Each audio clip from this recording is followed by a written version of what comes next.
When we ask what happens to human consciousness under the influence of psilocybin mushrooms, we usually expect a biological answer. We look for the chemical interaction between psilocybin and serotonin receptors.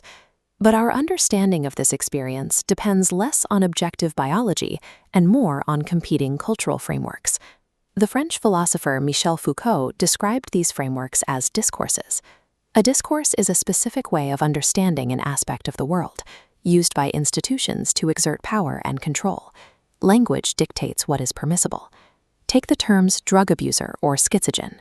These are dividing practices. They categorize users, marking them as deviant or sick, and justify physically separating them from the rest of society, either by placing them into clinical psychiatric wards or by processing them through the prison system. They draw the boundary between who is rational and who is mad. Therefore, no medical or legal categorization of psychedelics is neutral.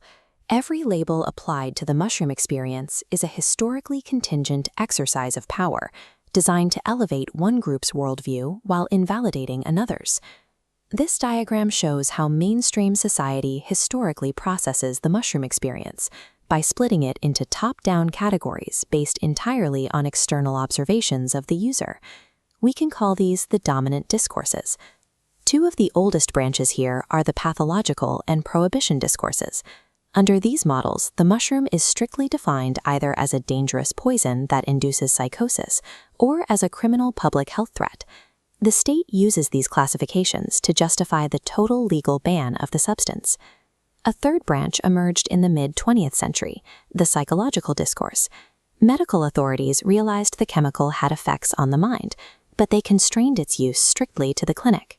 They redefined the drug as a clinical tool, useful only for surfacing repressed memories or treating neuroses under the supervision of a doctor. Because the pathological, prohibition, and psychological frameworks rely exclusively on observing subjects from the outside, they share a common blind spot. They inherently dismiss the actual internal experience of the user as a meaningless hallucination. To validate their own internal experiences against those mainstream narratives, users constructed their own bottom-up frameworks. These are the resistive discourses. The most visible of these emerged from the 1960s counterculture.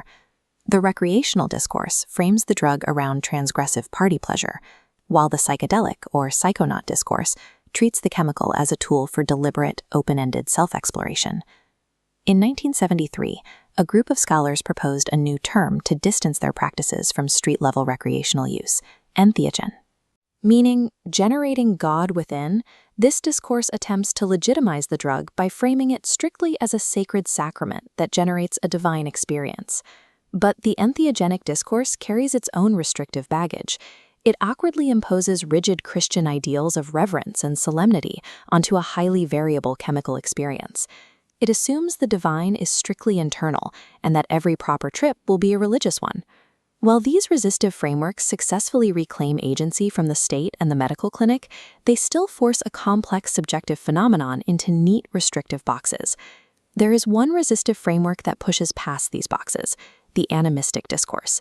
In this framework, users report direct, vivid encounters with discarnate spirits, conscious entities, or plant intelligences, a phenomenon known as animacity. To an outside observer, these reports sound entirely bizarre. Yet researchers mapping the phenomenology of heavy psychedelic use have found that the experience is structurally weighted towards this exact phenomenon. Repeated users frequently describe a distinct feeling of communicating with an external, autonomous intelligence. This creates a severe cultural conflict. Western post-Enlightenment materialism relies on a strictly physical worldview. It outright denies the existence of autonomous spirits, creating an impenetrable cultural boundary that the animistic experience directly violates. The consequence of crossing that boundary is severe. To accurately report an animistic experience in modern Western society is to invite the most damaging classification of all, to risk a permanent clinical label of insanity. Until science recognizes its own discursive biases, these subjective accounts of the mushroom experience will remain dismissed, categorized under the convenient label of madness.